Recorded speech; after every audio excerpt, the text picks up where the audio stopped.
ই, খেয়াল করো এই দাগটা স্ট্রেট দেবে, তারপর এটা এখান থেকে একটু বড়, মাঝেরটা একটু ছোট হবে, তারপর এটা এইভাবে। আবার খেয়াল করো,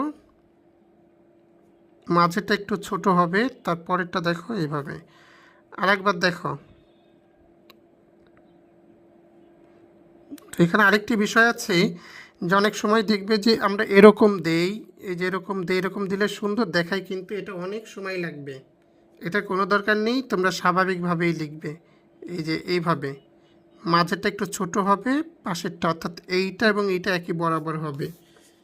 হ্যাঁ, পরেরটাও দেখো, এপটা দেখো, এই যে এতটুকু পরিমাণ। আমি আবার দেখাচ্ছি।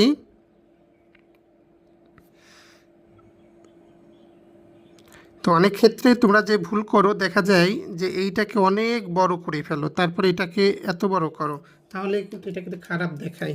দেখেছো, এই যে অনেক বেশি বড় হয়ে গিয়েছে।